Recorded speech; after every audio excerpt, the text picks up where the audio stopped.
நீங்கள் பார்த்துக் கொண்டிருப்பது உங்கள் விஜய்.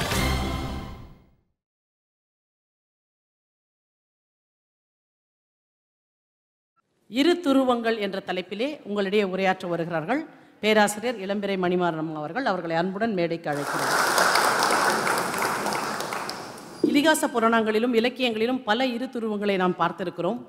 இரு துருவங்களாக இருந்தவர்கள், ஒன்று வீடணன் கும்பகர்ணன், மற்றொன்று துரியோதனன் விகர்ணன், சூரபத்மன் சிங்கமுகன், ஹிரண்யன் பிரகலாதன், பீமன் சகாதேவன், இப்படி பல பேரை பார்த்திருக்கிறோம். இவர்களெல்லாம் தனித்தனியாக இரு துருவங்களாக இருந்தவர்கள். கூட்டாக பார்க்கின்ற பொழுது இரண்டு பேரை நாம் நினைவுறுத்தலாம். ஒன்று, கண்ணனும் குசேலனும் கொண்ட நட்பு, கடைசி வரைக்கும் பிரியாமல் இருந்த நட்பு அது.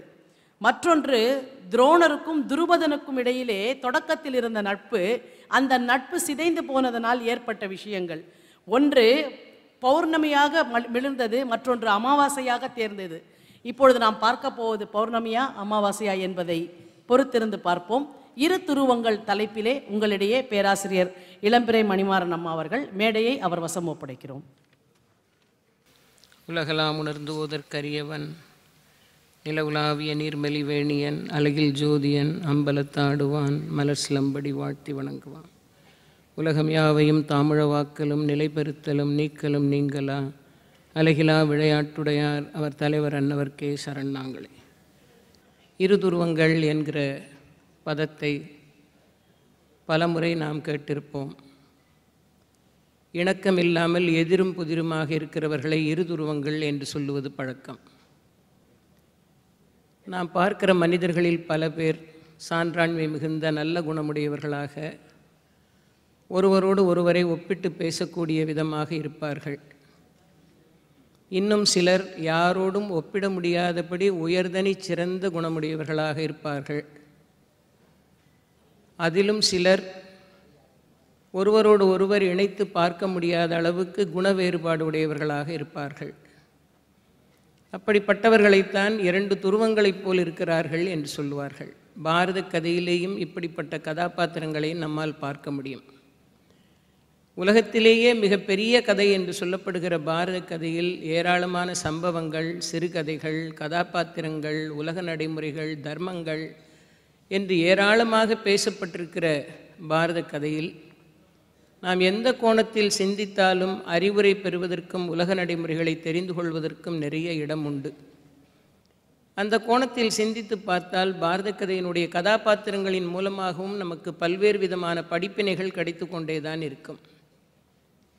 இந்த இரு துருவங்களாக நான் எடுத்துக்கொண்டிருப்பவையும் இரண்டு கதாபாத்திரங்கள் தான். அந்தஸ்தின் காரணத்தினால் ஆணவமானது கண்களை மறைக்க, தன்னுடைய பால்ய சிநேகிதன் என்கிற எண்ணம் கூட இல்லாமல் அவனுடைய ஏழ்மையை கணக்கில் எடுத்துக்கொண்டு அவனை எள்ளி நகையாடி உதாசீனம் பண்ணி அவன் அவமானப்பட வேண்டும் என்று கங்கணம் கட்டி கொண்டிருந்த பாஞ்சால தேசத்து மன்னனான துருபதன் ஒரு துருவம். கல்வி செல்வம் நிரம்ப இருந்தும் பொருட்செல்வம் இல்லாத காரணத்தினால் மன்னனுடைய மாளிகை தேடி சென்று அவனிடத்தில் ஒரு பசுவை யாசகமாக பெறுவதற்காக போய் அவமானப்பட்டு திரும்பி வந்த துருபதனால் அவமானம் செய்யப்பட்ட துரோணன் இன்னொரு துருவம். ஆக இந்த இரண்டு துருவங்களையும் இரண்டு கோணங்களில் சிந்தித்து பார்க்கக்கூடிய வாய்ப்பை பாரத கதை நமக்கு தந்திருக்கிறது. பல முறை நீங்கள் கேட்டவர்கள், அனுபவித்தவர்கள், படித்தவர்கள், பலர் சொல்ல பாரத கதையை கேட்டு மகிழ்ந்தவர்கள். அதனால் வேகமாகவும் சுருக்கமாகவும் சொல்லிக்கொண்டு வருகிறேன். துருபதன் என்கிற மன்னன் புருஷதயன் என்று அழைக்கப்பட்ட பாஞ்சால தேசத்து மன்னனுக்கு மகனாக பிறந்தவன். துரோணர் பாரத்வாஜ மகரிஷியின் புத்திரராக துரோணகும்பத்திலே இருந்து பிறந்தவர். பால்யத்திலேயே துரோணரும் துருபதனும் மிகச்சிறந்த நண்பர்களாக இருந்தார்கள். ஏனென்றால் துரோணருடைய தந்தையான பாரத்வாஜ மகரிஷியும் பாஞ்சால தேசத்து மன்னனான புருஷதயனும் நெருக்கமான நண்பர்களாக இருந்தார்கள். அந்த நட்பானது அவர்களது குழந்தைகளிடத்திலேயும் தொடர்ந்தது. பழைய காலத்தில் பழக்கம் அரச குடும்பத்து பிள்ளையாக இருந்தாலும் ரிஷி வீட்டு பிள்ளையாக இருந்தாலும் குருகுலவாசம் பண்ணி உரிய முறையில் நல்ல கல்வியை கற்க வேண்டும் என்பது மரபு. ஆக முனிபுத்திரனாக இருந்த துரோணனும் அரசகுமாரனாக இருந்த துருபதனும் குருகுல வாசம் பண்ணி அக்னிவேசர் என்கிற முனிவருடைய ஆசிரமத்தில் தங்கி இருந்து எல்லா வித்தைகளையும் பயின்றார்கள், ஒழுக்கத்தையும் தெரிந்து கொண்டார்கள். பழைய குருகுல வாசத்திலே தங்களை இணைத்து கொண்டு கல்வி கற்ற மாணவர்களுக்கும் பிற்காலத்தில் அறிமுகப்படுத்தப்பட்டிருக்கிற கல்வி முறைக்கும் ஏராளமான பாரதூரமான வித்தியாசங்கள் உண்டு. ஒரு மனிதனுடைய மூளையை மட்டும் வளர்த்தெடுக்கக்கூடிய கல்வியை இப்பொழுது நாம் வைத்திருக்கிறோம். மனிதனின் மனதை வளர்த்தெடுக்கிற கல்வி நம்மிடத்தில் இல்லை.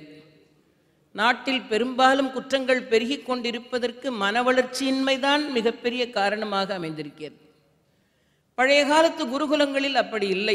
கல்வியினால் அறிவு மேம்படச் செய்து ஒழுக்கத்தினால் மனவளத்தையும் பெருக்கிய கல்வியை குருகுலத்தில் ரிஷிகள் கொடுத்தார்கள். அவர்கள் பாதம் பணிந்து கல்வி பயின்ற குழந்தைகள் குருகுலத்தை விட்டு புறப்பட்டு பிரியாவிடை பெற்று வெளியே வரும்போது அவர்களுக்கு என்னென்ன உபதேசங்களை அந்த குருநாதர்கள் சொன்னார்கள் என்பதை நம்முடைய நூல்களில் படித்து பார்க்கும்போது குருகுலத்தில் அவர்கள் கற்ற கல்வியினுடைய சிறப்பு எப்படிப்பட்டது என்பதை நம்மால் புரிந்து கொள்ள முடியும். உலகத்திற்கு உபயோகமான ஒரு பிரஜையாக ஒரு மாணவன் குருகுலத்தில் உருவாக வேண்டும் என்பதுதான் அன்றைய ரிஷிகளினுடைய நோக்கமாக இருந்திருக்கிறது. ஆக அரசகுமாரனும் முனிகுமாரனுமாக சேர்ந்து ஒரே ஆசிரமத்தில் அக்னிவேசர் என்கிற முனிவரிடத்திலே பாடம் பயின்றார்கள். சில ஆசிரியர்களுக்கு இயல்பாகவே கொஞ்சம் கோபம் அதிகமாக இருக்கும்.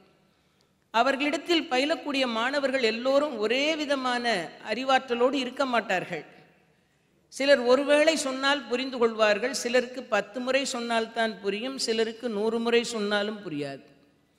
நான் ஒரு ஆசிரியர் என்கிற முறையில் வகுப்பில் பல முறை பார்த்திருக்கிறேன். பாடம் சொல்லி கொண்டிருக்கும் போதே ஒரு 20 பேர் 60 பேர் இருக்கிற வகுப்பில் ஒரு 20 பேர் எல்லாம் புரிந்து விட்டது, ஏன் திரும்ப சொல்லி கொண்டிருக்கிறார்கள் என்று வேறு பக்கம் பார்த்து கொண்டிருப்பார்கள். நீங்கள் பார்த்துக் கொண்டிருப்பது உங்கள் விஜய். ஒரு 20 பேர் 60 பேர் இருக்கிற வகுப்பில் ஒரு 20 பேர் எல்லாம் புரிந்து விட்டது, ஏன் திரும்ப சொல்லி கொண்டிருக்கிறார்கள் என்று வேறு பக்கம் பார்த்து கொண்டிருப்பார்கள். அவர்களுக்கு புரிந்து விட்டது என்று பொருள். இன்னும் ஒரு 20 பேர் உன்னிப்பாக கவனித்து கொண்டிருப்பார்கள், இன்னும் ஒரு முறை சொல்ல மாட்டார்களா என்று. இன்னும் ஒரு 20 பேர் இருப்பார்கள், என்ன சொன்னாலும் நமக்கு புரியாது, கேட்டு என்னதான் சாதிக்கப் போகிறோம் என்று சந்தோஷமாக அவர்கள் பாட்டுக்கு இருப்பார்கள். இதை நம்முடைய நூலாசிரியர்கள் சொன்னார்கள்.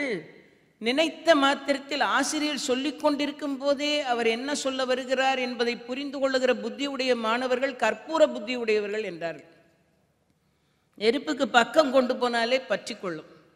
இன்னும் சில மாணவர்கள் ஒரு முறைக்கு 10 முறை சொன்னால் புரியும் என்றால் அது கரி புத்தி என்றார்கள். பிடிக்க வைக்கிற வரைக்கும் சிரமம். கரி நெருப்பாக மாறிவிட்டது என்றால் மளமளமள என்று எரிய தொடங்கிவிடும். மூன்றாவது சொன்னார்கள், எத்தனை முறை சொன்னாலும் புரியாது என்றால் அது வாழைத்தண்டு புத்தின்னாங்க. வாழைத்தண்டை தூக்கி நெருப்பில் போட்டால் எரிஞ்சுக்கிட்டு இருக்கிற நெருப்பையும் அணைக்குமே தவிர அதில் நெருப்பு பத்தாது. இது மாதிரி 3 விதமான மாணவர்கள் என்று சொல்லி வைத்தார்கள். அதில் கற்பூர புத்தி உடையவராக இருந்த துரோணர், கரி புத்தி உடையவனாக இருந்தவன் துருபதன். ஆனால் ஆசிரியருக்கு ஒரு எதிர்பார்ப்பு இருந்தது, சொன்ன மாத்திரத்திலேயே புரிந்து கொள்ள வேண்டும் என்று. ஆசிரியர் சொல்லி வைப்பார், பிறகு விளக்கம் சொல்வார், தான் சொன்னது மாணவன் மனதில் சென்று சேர்ந்திருக்கிறதா என்று பார்ப்பதற்கு கேள்வியும் கேட்டு வைப்பார். அதற்குரிய பதில் சரியான முறையில் வந்துவிட்டால் புரிந்து கொண்டு விட்டான் என்று மகிழ்ச்சி அடைவார். அதுதான் ஆசிரியர்கள் அதிகமாக பயன்படுத்துகிற வார்த்தையே வெரி குட் என்பதுதான். அது பள்ளிக்கூடத்தில் சொல்லி சொல்லி பழகி வீட்டிலையும் எல்லாத்துக்கும் வெரி குட் என்பார்கள். நாம் சொன்னது அவர்களுக்கு புரிந்து விட்டது என்று தெரியும் போது ஏற்படுகிற மகிழ்ச்சியின் வெளிப்பாடு. அக்னிவேசர் பாடம் சொல்லி வைக்கிறார். சொன்ன பாடத்தை திரும்ப சொல்லக்கூடிய அளவுக்கு துருபதனுக்கு ஞானம் சற்று குறைவாக இருக்கிறது. இதனால் அக்னிவேசர்னு பேருக்கு ஏற்ற மாதிரி ஆசிரியருக்கு கொஞ்சம் சினமும் உண்டு, கோபத்தை காட்ட ஆரம்பித்தார். துருபதனாலே தாங்க முடியவில்லை. எத்தனை முறை சொல்லியும் புரியவில்லையே என்றார். ஆசானுடைய கோபத்துக்கு ஆளானான் துருபதன்.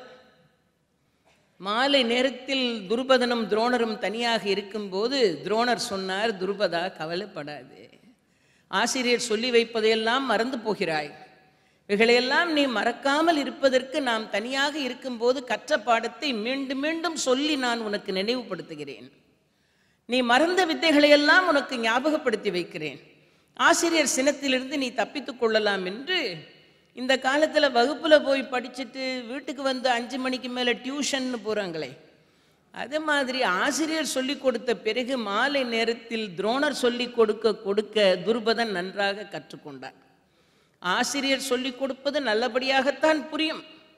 இருந்தாலும் மாணவனுக்கு எவ்வளவு சதவீதம் புரியவில்லை என்பதை அவன் உடனிருக்கிற மாணவன் இன்னும் சிறப்பாக தெரிந்து கொள்வான்.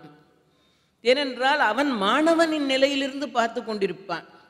ஆக துரோணர் சொன்னது நன்றாக துருபதனுக்கு பிடிபட்டது என்பதனால் துருபதன் ஆசிரியரின் சினத்திலிருந்து தப்பித்து கொண்டான். அவனுக்கு துரோணர் சொல்ல சொல்ல அவன் மனதில் சங்கமித்திருந்த வித்தையும் கல்வியும் சிறப்படைந்தது.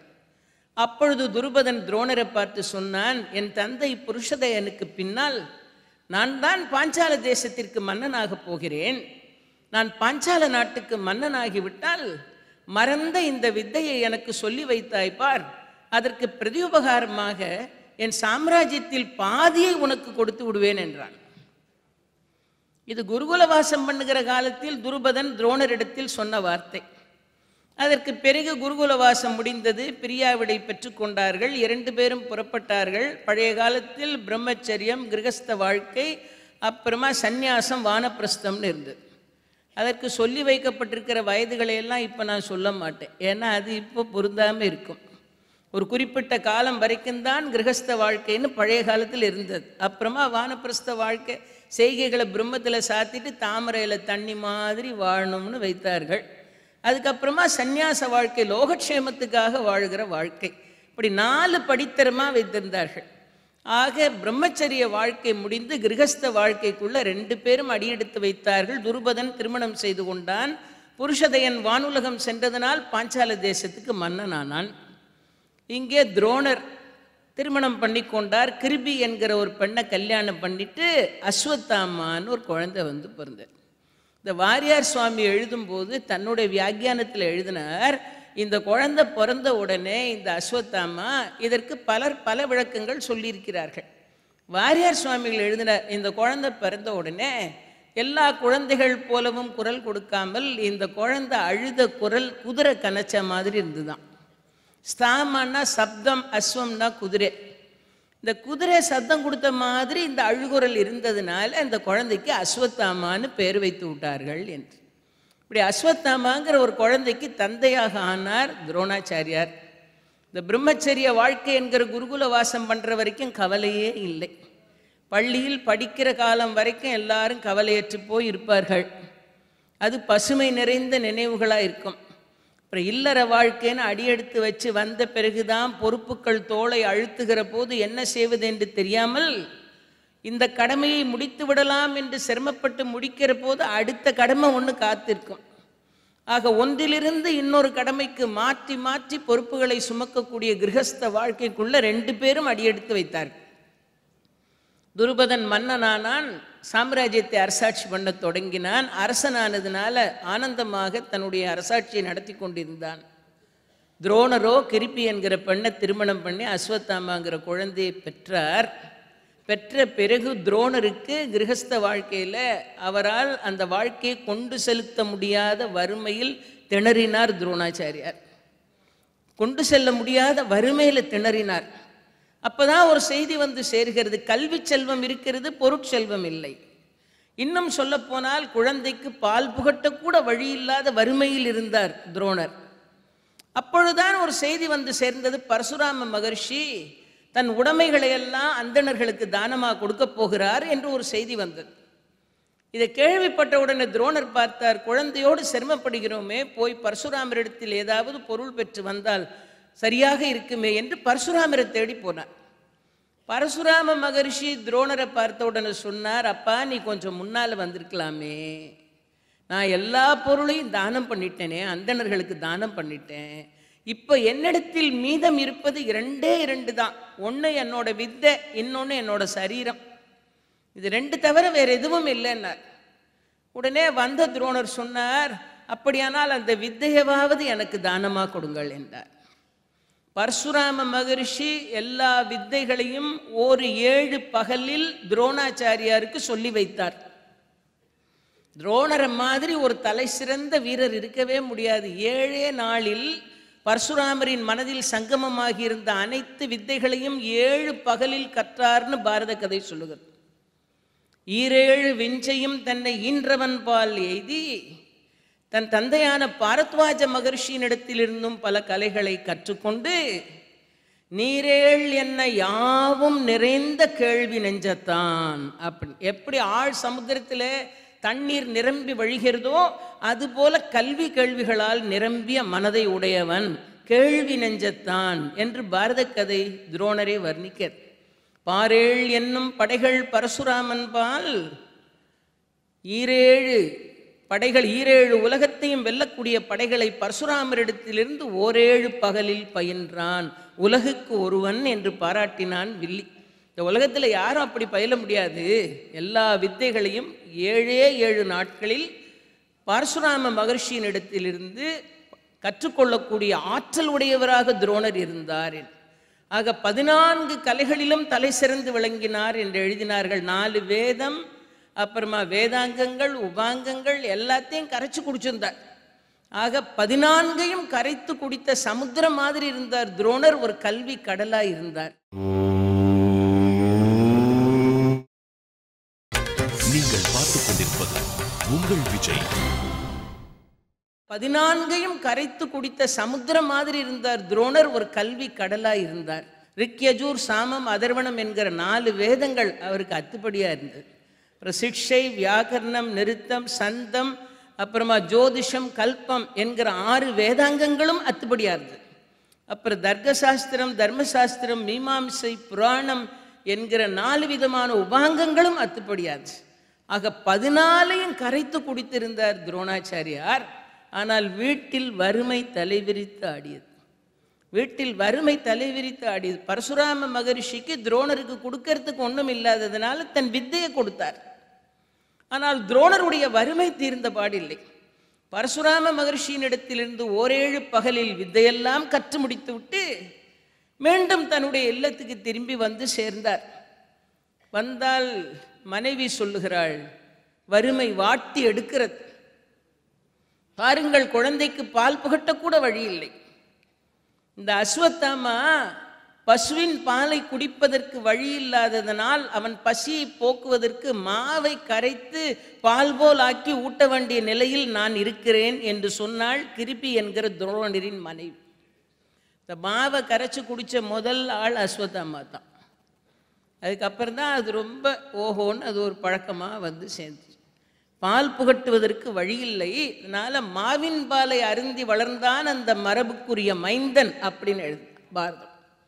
அந்த மனைவி பார்க்கிறாள், பசும்பால் புகட்டுவதற்கு கூட வழியில்லாத வறுமை, இந்த குழந்தை எப்படி வளர்வான் என்று கேட்கும்போது பாரதம் சொல்லுகிறது, வறுமை வளர அவனும் வளர்ந்தான் என்று. இதை பார்க்கிற போது தாய் மனம் சோர்ந்து போகிறாள். பசித்து குழந்தை அழுதால் 10 வீட்டுக்கு கேட்கும், ஏன்னா அவன் சப்தமும் அப்படிப்பட்டது. இதை பார்த்து கொண்டு நான் எப்படி சகிப்பேன், ஏதாவது வழி செய்யுங்கள் என்று மனைவி கெஞ்சுகிறாள். இப்போ துரோணர் சொன்னார், என்ன செய்வதென்று எனக்கு ஒன்றும் புரியவில்லையே என்றார். மனைவி சொன்னாள், கவலைப்படாதீர்கள், இன்னைக்கு அக்னிவேச முனிவருடைய ஆசிரமத்தில் கல்வி பயிலும் போது மறந்த கல்வியெல்லாம் ஞாபகப்படுத்தினதுக்காக பின்னால நான் பாஞ்சால தேசத்துக்கு ராஜாவானா பாதி ராஜ்யத்தை கொடுத்துருவேன்னு சொன்னாரே அந்த துருபத மகாராஜா, உங்கள் நண்பர் தானே, அந்த ஆப்த நண்பரை தேடி போங்க, பாதி ராஜ்யம்லாம் ஒன்றும் கேட்க வேணாம், பசித்த குழந்தைக்கு ஒரு பசுமாடு கொடுத்தா போதும், வாங்கி பெற்று கொண்டு வந்து விடுங்கள், பாதி ராஜ்யம் தேவையில்லை, ஒரு பசு கொடுத்தா போதும், குழந்தையோட பசி அடங்கு. மனைவி சொன்னா. அதை கேட்ட துரோணர் சொன்னார், எப்போவோ பால்ய பருவத்தில் 2 பேரும் நண்பர்களாக இருக்கும்போது சொன்ன வார்த்தை, இப்போ அதை ஒரு பெரிய வாசகமாக எடுத்துக்கிட்டு நேராக போய் அவனுடைய வாசலில் நின்றால் ஒருவேளை பாதிராஜ்யம் கேட்டுத்தான் வந்திருக்கிறான் என்று நினைத்து பகை பாராட்ட ஆரம்பித்தால் என்ன செய்வது? உங்கள் நண்பனாயிற்றே, அப்படியெல்லாம் நினைக்க மாட்டான், போய் வாருங்கள். துரோணர் சொல்லுகிறார், எவ்வளவுதான் இருந்தாலும் கொடு என்று ஒருவனிடத்தில் போய் கேட்பது எவ்வளவு சிரமமான வேலை தெரியுமா? கொடு என்று கேட்பது எவ்வளவு சிரமம், எவ்வளவு சிரமப்பட்டு போக வேணும். குசேல பாக்கியானத்தில் சொன்னார்கள், இல்லாமைன்னு தேடி போனால் எவ்வளவு கஷ்டப்பட்டு போய் கேட்கணும், சும்மா போய் கேட்டு அதிகாரமாக கேட்டு வாங்கி பெற்றுவிட்டு வர முடியாது. அதனால்தான் திருக்குறளில் திருவள்ளுவர் எழுதினார், வறுமையை விட கொடியது எது என்று ஒரு கேள்வி கேட்டுக்கிட்டார் திருவள்ளுவர். வறுமையை விட கொடியது எது? அவரே ஒரு பதிலும் சொல்லிட்டார். என்னன்னா, வறுமையை விட கொடியது வறுமைதான் அப்படின்னு விட்டார். இன்மையுள் இன்னாதது யாதெனில் இன்மையுள் இன்மையே இன்னாதது அப்படின்ட்டார்.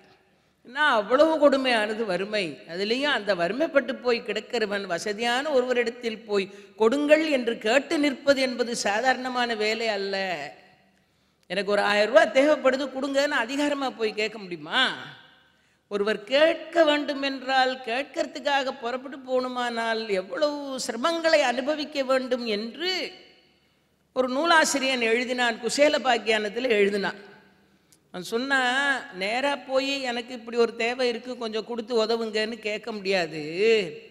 யாசகம் கேட்டு போகிறவன் முதல்ல நேராக போய் யார்கிட்ட கேட்கணுமோ அவங்க முன்னால் காரணமே இல்லாமல் அர்த்தமில்லாத ஒரு சிரிப்பு சிரிக்கணும். அந்த சிரிப்பு ரொம்ப கஷ்டம். ஏன்னா பல்லு தான் சிரிக்கணும், முகம் சோகமாக இருக்கணும். இது எவ்வளோ கஷ்டம் பாருங்க.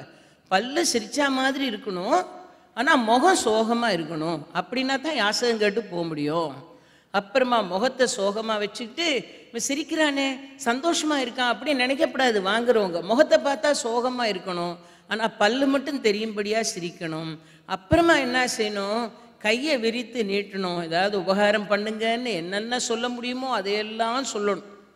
வார்த்தைகளால் அவன் மனதை கரைப்பதற்கு எப்படியெல்லாம் முடியுமோ அந்த சொல்லையெல்லாம் பிரயோகம் பண்ணணும். ரொம்ப பணிவாக கையை நீட்டணும். இவ்வளவெல்லாம் பண்ணி ஒருத்தரிடத்தில் யாசகம் வாங்கிட்டு திரும்பி வர வேண்டும் என்றால் புறப்பட்டு போகும்போது கூட ஒரு ஆளை கூட்டிகிட்டு போகக்கூடாது. அந்த ஆளை வீட்டில் விட்டுட்டு போயிடணும். அது யார் அப்படின்னு கேட்டால் அவனுக்கு இருக்கிற தன்மானம். அதை வீட்டில் விட்டுட்டு அதுக்கப்புறம் தான் இவன் புறப்பட்டு போகணும். அதோட போனானா இவ்வளவும் செய்யறதுக்கு சாத்தியப்படாது. அதனால் மானத்தை வீட்டில் விட்டுட்டு அப்புறமா போய் கொடுன்னு இத்தனையும் பண்ணி கேட்கறது எவ்வளவு இழிவு. இதை செய்ய முடியுமான்னு குசேல பாக்கியானத்தில் எழுதினா, பல்லெல்லாம் தெரிய காட்டி பருவரல் முகத்தில் கூட்டி சொல்லெல்லாம் சொல்லி நாட்டி துணைக்கரம் விரித்து நீட்டி மல்லெல்லாம் அகல ஓட்டி மானம் என்பதனை வெட்டி இல்லெல்லாம் இரத்தல் அந்தோ இழிவு இழிவு எந்த ஞான்றும்னு எழுதிட்டான். எவ்வளோ இழிவான வேலை. இவ்வளவும் பண்ணி போய் யாசகம் கேட்கணுமே. ஒரு பசுமாடு கொடுன்னு அதிகாரமாக போய் கேட்க முடியுமா? எவ்வளோ கொடுமையானது. அதுதான் நம்ம நாட்டில் எழுதி வைத்து விட்டார்கள். ஒருத்தர்கிட்ட போய் கொடுன்னு கேட்கறத மாதிரி குறைச்சலானது ஒன்றுமே கிடையாது. எவ்வளவு குறைவானது அது என்று எழுதி வைத்தார்கள். ஈ என இரத்தல் இழிந்தன்று ஈயேனென்றல் அதனினும் இழிந்தன்று கொள்ளன கொடுத்தல் உயர்ந்தன்று கொள்ளேன் என்னல் அதனினும் உயர்ந்தன்று எழுத்தான். நீ போய் யாசகமாக கொடுன்னு கேட்டால் கூட அதை விட இழிவு உலகத்தில் வேற எதுவும் கிடையாது. எப்படி போய் கேட்பது என்று 2 பேருக்கும் இடையில் வாக்குவாதம் நடந்து கொண்டிருக்கிறது. எப்படி போய் யாசகமாக போய் கேட்கறது? யாசகம் என்று சொன்னால் யாசகத்துக்குன்னு உரிய தலைக்குனிவு என்று ஒன்று இருக்கிறது அல்லவா? எப்படி போய் யாசகமாக கேட்க முடியும்? இப்படியெல்லாம் துரோணர் மனசில் அலை அடித்து கொண்டிருக்கிறது. என்ன செய்வதென்று துரோணாச்சாரியாருக்கு ஒன்றுமே புரியவில்லை. ஒரு பசுமாட்டை பெற்று வாருங்கள் என்று மனைவி சொன்னதுனால வேற வழி இல்லாமைங்கிறது எவ்வளவு கொடுமை, இறப்பது எவ்வளவு கேவலம் எல்லாம் தெரிஞ்சே புறப்பட்டு போனார். கொள்ளன கொடுப்பது உயர்ந்தன்று கொள்ளேன் என்னல் அதனினும் உயர்ந்தன்றுனா ஈயன இரத்தல் இழிந்தன்று ஈயேன் என்றல் அதனினும் இழிந்தன்றுனா. குடுன்னு கேட்கறது ரொம்ப அவமானம். யாசகம் குடுன்னு கேட்கறது அவமானம். ஆனால் அப்படி கேட்ட பிறகும் கொடுக்க மாட்டேன்னு சொல்றது அதை விட அவமானம்னு எழுதிட்டான். இப்படி பாருங்கள், இது இருக்கிறது என்று தெரிந்தும் அவமானம் ஒருவேளை காத்திருக்கலாம் என்று தெரிந்தும் வேற வழி இல்லாமல் புறப்பட்டு பாஞ்சால தேசத்தில் போய் ஒரு காலத்தில் நண்பனாக இருந்தவனை சந்தித்து 4 நல்ல வார்த்தை சொல்லி ஒரு பசுமாட்டை பெற்றுக்கொண்டு வந்தால் அல்லாது மைந்தனின் பசி தீராது என்று சொல்லி நேராக 14 கலைகளையும் கற்றவர் புறப்பட்டு நம்பிக்கையோடு போயிட்டார். நீங்கள் பார்த்துக் கொண்டிருப்பது உங்கள் விஜய். நேராக பாஞ்சால தேசத்துக்கு போனார். துருபத மன்னனுடைய மாளிகையை தேடி போயிட்டார். அந்த மாளிகையில் போய் அழகான சிங்காசனத்தில் உட்கார்ந்துருந்தான் துருபத மகாராஜா. போகும்போதே ஏராளமான கற்பனைகள். ஒருவேளை பழைய காலத்து ஆப்தன் என்பதனால நம்மளை பார்த்த மாத்திரத்தில் ஆகா துரோணனா எவ்வளவு காலம் கழித்து என்னை பார்க்க வந்திருக்கிறாய் என்று நட்பு பாராட்டி துருபதன் ஓடி வந்து ஒருவேளை கட்டி கொண்டாலும் கொள்ளலாம், இல்லை யாருன்னு அடையாளம் தெரியாமல் யோசித்து கொண்டும் இருக்கலாம். இப்படியெல்லாம் எத்தனையோ கற்பனையில் தெளித்து கொண்டு பாஞ்சால தேசத்தோட அரண்மனையை தேடி போய் ஏற்கனவே வறுமையின் முத்திரைகள் பதிந்த உடம்பு, வறுமையின் முத்திரைகள் பதிந்த உடம்போட நேராக போய் பாஞ்சால தேசத்தில் மன்னன் சிங்காசனத்தில் இருக்கிறான். அந்த சபா மண்டபத்தின் ஒரு ஓரத்தில் போய் மெலிந்த தேகத்தோட பரிதாபமாக நின்று கொண்டு என்ன நடக்கப் போகிறது என்று யோசித்து கொண்டிருந்தார். துருபத மன்னன் அரியாசனத்தில் இருக்கிறான். அந்த அரியாசனத்திலிருந்து பார்த்தான்.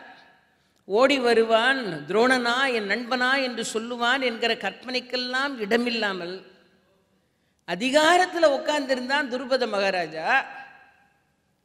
பரிதாபமான சூழ்நிலையில் நின்று கொண்டிருந்தார் துரோணர். அப்பவும் துருபதனை தப்பா நினைக்கல.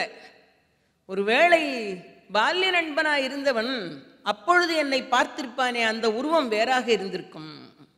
இப்பொழுது என் மெலிந்த தேகத்தை பார்த்த மாத்திரத்தில் அவனுக்கு அடையாளம் தெரிந்திருக்காது. ஒருவேளை நான் தான் துரோணன் என்று சொன்னால் அன்பை பொழிய தொடங்கினாலும் தொடங்குவான். இப்படி ஒரு நம்பிக்கை வேற மனசுல இருக்கு. மாவின் பாலே அன்றி மரபுக்குரிய மைந்தன் ஆவின் பால் கண்டறியான் வில்லி எழுதினான். ஆதலால் ஏற்பட்ட வருத்தத்தினாலே கோவின் பால் எய்தி அக்கோமான் நீ யார் என நாவின் பால் நடுங்கி நின்றான் துரோணன் என்றான்.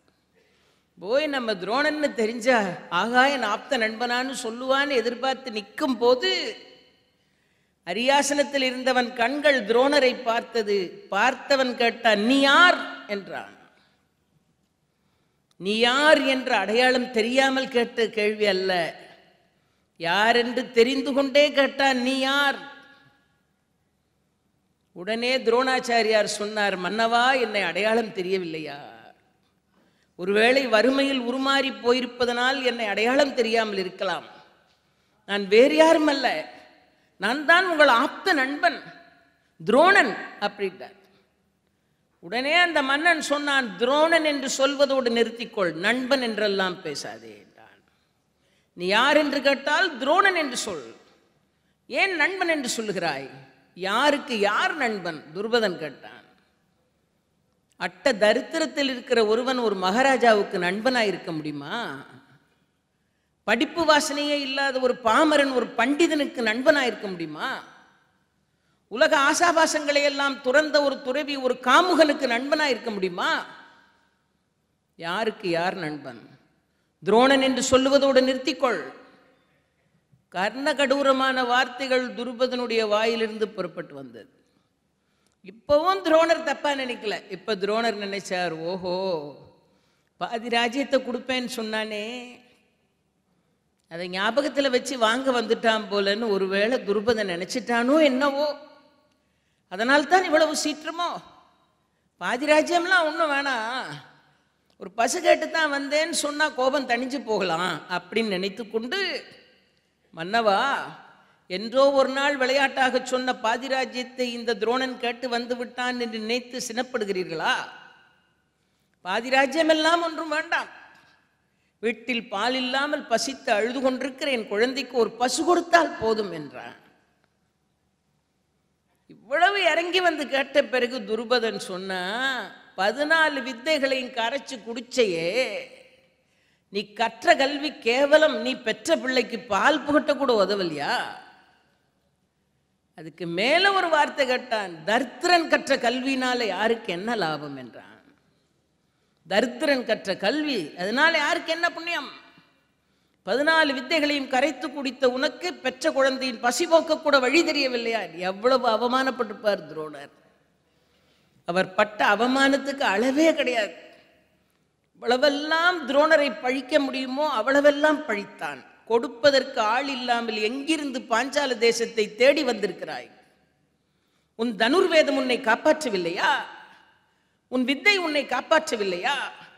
யாசகம் கேட்பது இழிவு என்பது கூட உனக்கு புரியவில்லையா? பசுகட்டு வந்தேன் என்று எந்த பதட்டமும் இல்லாமல் பேசுகிறாயே, யார் வைத்திருக்கிறார்கள் உனக்கு பசு கொடுப்பதற்கு? துருபதன் என்னென்ன பேச முடியுமோ அத்தனையும் பேசினான். இதுக்கு மேல துரோணரால் அவமானப்படவே முடியாது. அத்தனை வித்தைகளையும் கற்றவர் வேறு வழி இல்லாமல் அந்த ராஜசபையில் தாங்கொண்ணாத அவமானத்துக்கு ஆளானார். ஒரு எல்லைதான் இருக்கிறது அவமானத்தை சகிக்கிறதுக்கும். அதுவும் ஒரு எல்லை மீறி போகிற போது யாராலையும் அந்த அவமானத்தை சகித்துக் கொள்ள முடியாது. அவ்வளவு நேரம் கேட்டுக்கொண்டிருந்தார் துரோணர். அவமானப்படுத்தினான் துருபதன். துரோணர் சொன்னார், மன்னவா, உன் வாயிலிருந்து வருகிற வாசகங்கள் எதையும் நீ பேசவில்லை. நீ அமர்ந்திருக்கிற அரியாசனம் என்கிற மமதை பேசிக் கொண்டிருக்கிறது, நீ பேசவில்லை. நீ இருப்பது அரியாசனத்தில், நான் இருப்பது வெறும் தரையில். இதனால உன்னுடைய அரியாசனம் பேசுகிறது மமதை மிகுந்த இந்த வார்த்தைகளை. உனக்கு ஒன்று தெரியுமா? உன்னிடத்தில் இருக்கிற செல்வம் தந்த அந்தஸ்தினால் சர்வசாதாரணமாக வித்தை தெரிந்த ஒருவனை எளியவன் என்பதனால் ஏகடியம் பேசுகிறாய். ஆனால் கல்விக்கும் செல்வத்திற்கும் உள்ள தன்மைகள் என்ன என்று உனக்கு தெரியுமா? சாம்ராஜ்யங்களை வென்றாய், அரியாசனத்தில் இருக்கிறாய், இன்று மன்னனாய் இருப்பாய், நாளைக்கு பகைவன் போர் தொடுத்து வந்தால் எல்லாவற்றையும் இழந்துவிட்டு வெறுந்தரையில் நிற்பாய். கட்டியாண்ட செல்வங்கள் எல்லாம் கரையான் பிடித்து போய் ஒன்றுமில்லாமல் சாம்ராஜ்யங்கள் அழிந்த கதையெல்லாம் உனக்கு தெரியாதா? எவ்வளவு செல்வத்தை குவித்தாலும் அக்னி பற்றி கொண்டதென்றால் ஒரு நொடியில் செல்வங்கள் சாம்பலாய் போய்விடாதா? வெள்ளம் அடித்து புரண்டு கொண்டு வந்தால் செல்வத்தை இழுத்து கொண்டு ஓடிவிடாதா? செல்வத்தின் தன்மை என்ன என்பது உனக்கு தெரியுமா? அது செல்வோம் செல்வோம் என்று சொல்லிக்கொண்டு ஒவ்வொரு இடமாக உருண்டு ஓடிக்கொண்டேதான் இருக்கும். அது நிலையாக ஒரு இடத்தில் இருப்பதில்லை.